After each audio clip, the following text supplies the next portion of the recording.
आज दुनिया भर में खुसूसी अफराद का आलमी दिन मनाया जा रहा है, जिसका मकसद भी ये है कि इन अफराद के हकूक़ के हवाले से बात की जाए, फलाह बहबूद के हवाले से बात की जाए, या जो मुआशरती बैलेंस है या मसावात है जिसकी हम बात करें उसको, उसकी अहमियत को उजागर किया जाए। ये अफराद जी जहाँ पे हम डिफरेंटली एबल लोगों की बात करते हैं, कई क्रिएटिव और जो कहते हैं ना गैर मामूली सलाहियतों के हामिल होते हैं और इसीलिए इनको हम डिफरेंटली एबल्ड लोग भी कहते हैं। ये अज़्म हो, हिम्मत हो, जुस्तजू हो, ज़ाहिर इनके चैलेंजेस बड़े मुख्तलिफ होते हैं और उनको ओवरकम करने के लिए भी इनको बहुत ज़्यादा स्ट्रगल करनी पड़ती है। और हम जिस सोसाइटी की बात करते हैं वहाँ इनकी इंक्लूजन को लेकर इत्सल बड़े चैलेंजेस होते हैं। इसमें एज ए सोसाइटी भी हमारा बड़ा इंपॉर्टेंट रोल बनता है कि हम इनकी सलाहियतों को समझें, इनको इनकरेज करें, इनको वो स्पेस दें, इनको वो मार्जिन दें कि ये अपने आप को इंक्लूडेड फील करें हमारे साथ। और ये इसके लिए हमें बहुत ज़्यादा भी काम किया भी है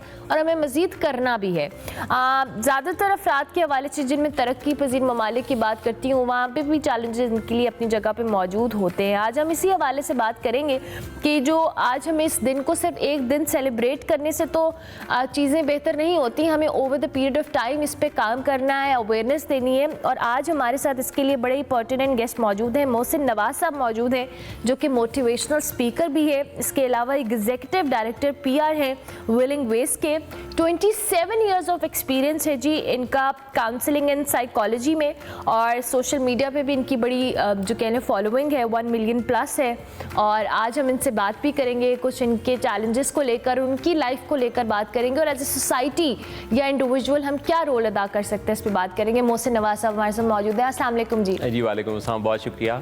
thank you very much sir, बहुत शुक्रिया आपके वक्त का। कैसे हैं आप? खैरियत से? अल्हम्दुलिल्लाह बिल्कुल ठीक। आप बड़ा ज़बरदस्त एनर्जेटिक एक खूबसूरत सुबह का आगाज़ लाहौर से लोगों को मिल रहा है, मैं आते हुए सुन रहा था, तो बहुत अच्छा आप होस्ट करती हैं। Thank you very much sir, बहुत शुक्रिया सर। आज हम इस दिन को सेलिब्रेट तो कर रहे हैं कि खुसूसी अफराद का आलमी दिन है, लेकिन मैं ज़रूर चाहूँगी क्योंकि आपने भी इस सारी स्ट्रगल को देखा भी है और उसको ओवरकम किया और माशाल्लाह you are doing really well. अब तो आपने अपना करियर, अपनी ज़िंदगी सब कुछ बनाया है, लेकिन बहुत सारे लोगों को ये मोटिवेशन नहीं मिलती है, ना सोसाइटी की तरफ से, ना इंटरनली, ना इर्द गिर्द वाले लोग।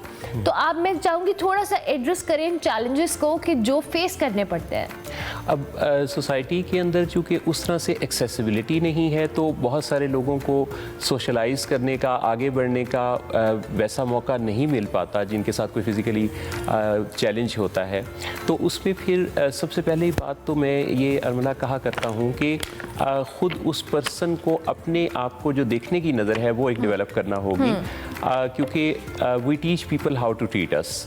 हम अपने आप को जिस नज़र से देखते हैं एक्चुअली दुनिया भी फिर हमें उसी नज़र से देखती है। तो पर्सनल कैपेसिटी में आपको क्या करना है, फिर सोशल रिस्पॉन्सिबिलिटीज़ पर, और फिर आपकी अपनी जो प्रेजेंस है इन सब को मिल मिला के और कानून साजी तक, ये फिर एक मुकम्मल निज़ाम की बात है जिसके साथ किसी स्पेशल पर्सन को सोसाइटी में मूव करने का, सोशलाइज करने का मौका मिलता है।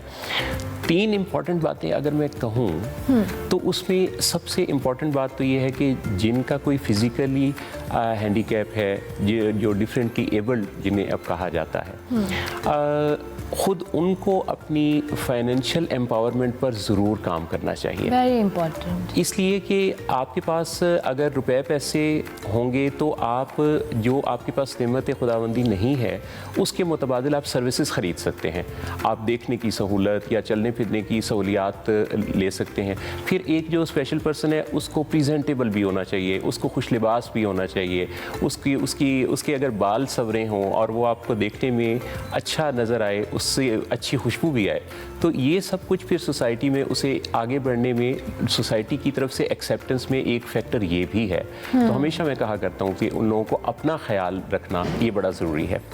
सेकंड, उसमें इमोशनल एम्पावरमेंट भी है, यानी आपकी बात में ऐसी फितराश खराश हो, आपकी लफ्ज़ की अदायगी में और कनेक्शन में, और दूसरे के साथ इमोशनल जो एक रिलेशनशिप है उसके अंदर आपके अंदर ऐसी सलाहियत हो कि जिसमें लोग आपसे बात करना चाहें, आपके करीब होना चाहें, आपसे ताल्लुक़ बनाना चाहें। एक रोमांस का लफ्ज़ है।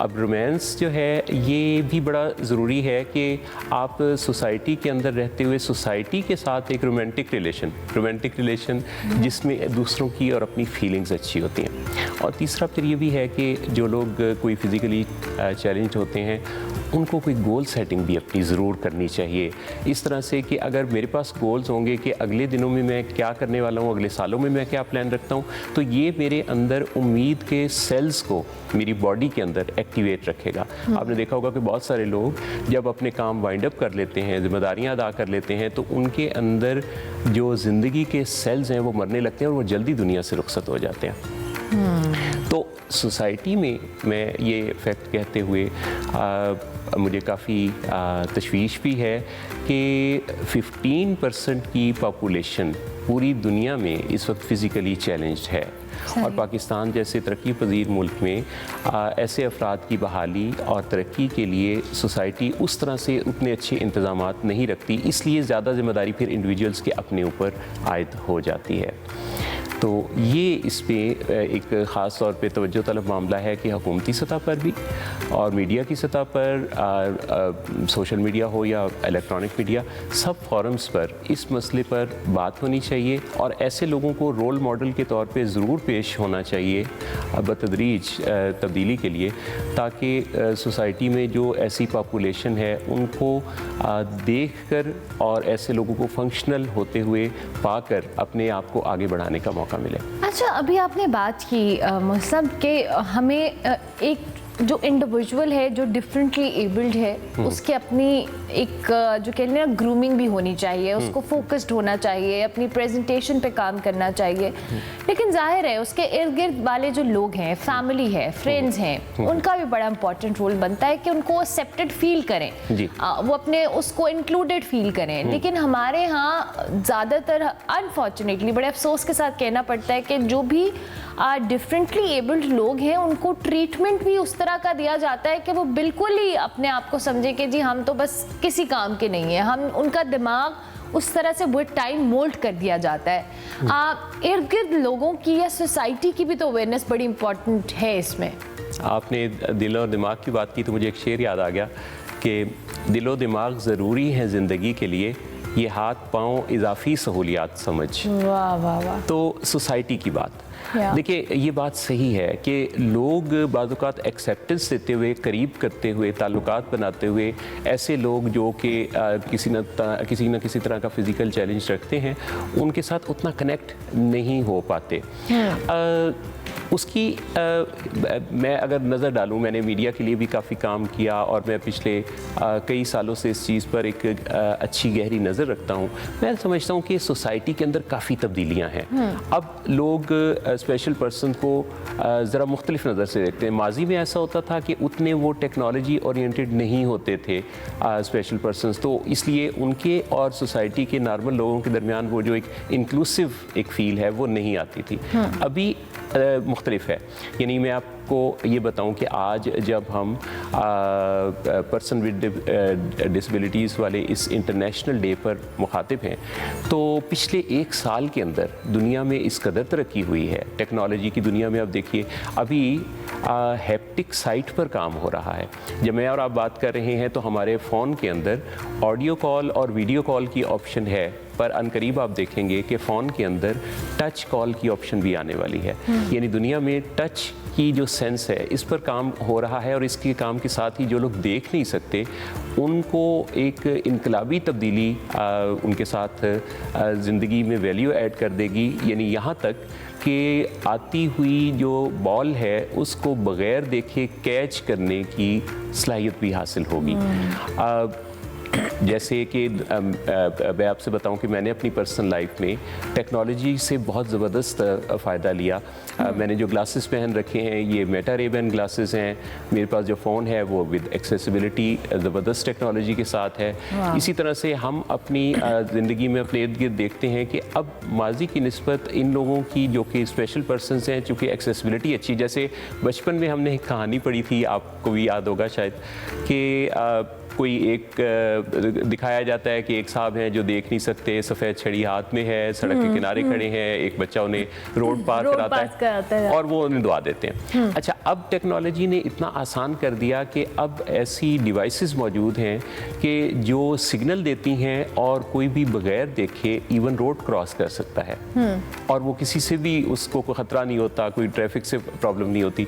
तो ये जो बदलती हुई दुनिया है इसके अंदर हाँ, इन सब चीज़ों की एक्सेसिबिलिटी फिर ऐसे लोगों को होना, पहुंचाना और ख़ुद उनको भी सीखना, ये एक अहम बात है। Very important. और टेक्नोलॉजी का सही तरीके से इस्तेमाल बड़ा ज़रूरी है। अच्छा मोहसिन साहब, अब हुकूमती सतह के ऊपर अब हम देखते हैं कि जब ये तो आपने पढ़ाई और बेसिक आगे चीज़ों की बात की, लेकिन जब प्रोफेशनल लाइफ में या फाइनेंशियली इंडिपेंडेंट होने की टर्म आपने इस्तेमाल की, तो उनके चैलेंजेस बहुत मुख्तलिफ हैं, क्योंकि ज़ाहिर जॉब्स या वर्क अपॉर्चुनिटीज़ उनको उस तरह से नहीं मिलती। व्हाट डू यू थिंक कि स्किल बेस्ड चीज़ें जो डिफरेंटली एबल्ड लोग हैं उनको सिखाना, स्किल सिखाना या उनको इस हवाले से ट्रेन करना हुकूमती सतह पर कितना इम्पोर्टेंट है? वेरी इम्पोर्टेंट, क्योंकि ऐसे लोगों को सिर्फ उनके लिए स्पेशल एजुकेशन के स्कूल्स बना देना ये काफ़ी नहीं है। अवलन तो ये कि ऐसे स्कूल्स की तादाद भी ज़रूरत के मुताबिक नहीं है।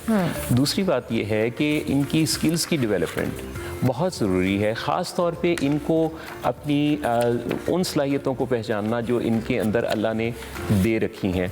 यानी जैसे मैं देखता हूँ कि जो एक डिसेबिलिटी है, बज़ाहिर इस डिसेबिलिटी के बारे में ये नज़र है कि कोई किसी ख़ास नेमत से महरूम है, यानी कि उसके अंदर कुछ कमी है, लेकिन हकीकत ये है कि ऐसे लोग बहुत बासलाहियत होते हैं।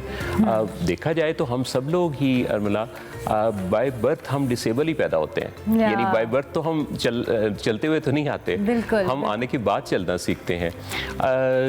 किसी चीज़ का डिफरेंट होना, जैसे हम डिफरेंटली एबल कह रहे हैं, तो डिफरेंट होना ख़राब होना नहीं है। और दुनिया के हर शख्स की ये ख्वाहिश भी होती है कि वो व्हील चेयर यूज़र बने। कैसे?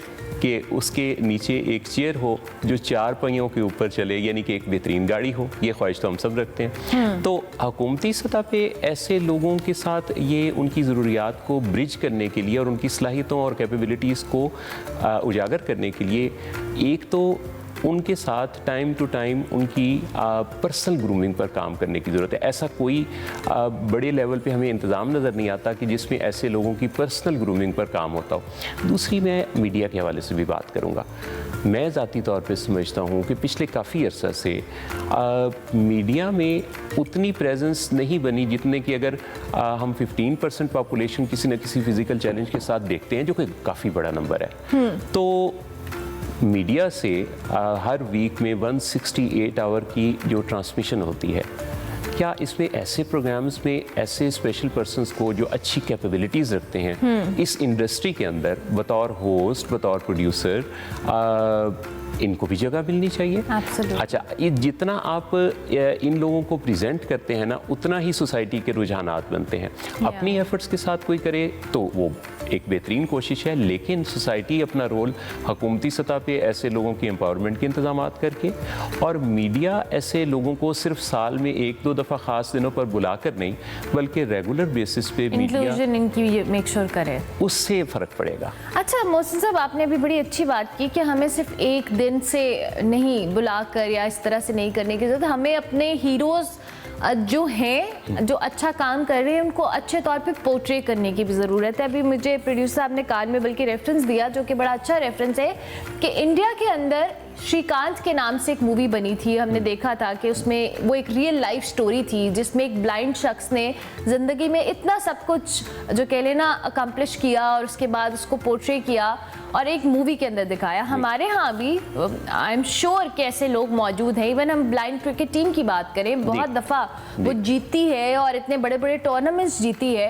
अगर हम अपने हीरोज़ को ही इसी तरह से सेलिब्रेट करना शुरू हो जाएं, तो डू यू थिंक कि हमारा सोसाइटी का परसेप्शन टुवर्ड्स डिफरेंटली एबल्ड लोग वो मज़ीद बेहतर होगा? बिल्कुल चेंज हो जाएगा। अभी आपने भारत की बात की, तो मैं आपसे बताऊं कि इतनी बड़ी पॉपुलेशन में हम रहते हैं इस बड़े सगीर के अंदर, कि ऐसे बहुत सारे हीरोज़ आपको आप ज़रा ढूंढना शुरू करें तो ऐसे बहुत सारे हीरोज़ नज़र आते हैं। मैंने कोई 18 इयर्स ब्रॉडकास्टिंग के अपने करियर में ऐसी बहुत सारी सक्सेस स्टोरीज़ ऑन एयर की, जिसमें ऐसे हीरोज़ को इंट्रोड्यूस करवाया। भारत में यानी मुझे ये एजाज़ मिला, हमारे एक वहाँ मोटिवेशनल स्पीकर हैं हमीश मदान, मेरे दोस्त हैं बहुत अच्छे, उन्होंने मेरी लाइफ पर एक वीडियो भी बनाई और वहाँ से मुझे इतना फीडबैक आया। यानी आप देखें कि सरहद जो है वो दरमियान में हायल नहीं होती जब हम इंसान की और इंसानी स्किल्स की बात करते हैं।